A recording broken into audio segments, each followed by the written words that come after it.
जळगाव जामोद शहरातील विश्रामगृहात 17 जानेवारी रोजी मराठी पत्रकार परिषद संलग्नित जळगाव जामोद तालुका पत्रकार संघ उभारणीसाठी बैठक संपन्न झाली।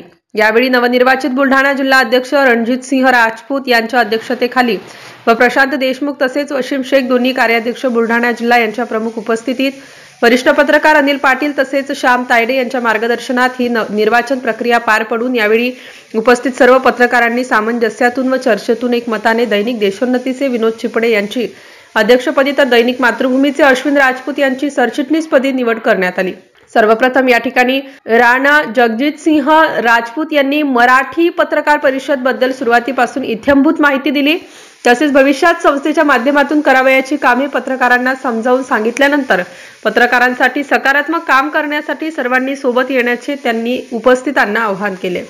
यावेळी उपस्थित पत्रकारांमधून उपाध्यक्षपदी संतोष कुलथे, कार्याध्यक्षपदी अमोल भगत, सहसचिव मनीष ताडे, तालुका संघटक मंगेश बहुरूपी तर सहसंघटकपदी विजय वानखडे यांची एकमताने निवड करण्यात आली। यावेळी उपस्थितांपैकी वरिष्ठ पत्रकार अनिल पाटील यांनी पत्रकार व त्यांच्या समस्या यावर मार्गदर्शन केले। तसेच भविष्यात पत्रकार संघामार्फत पत्रकारांसाठी विविध उपक्रम राबविण्याचा मानस व्यक्त केला।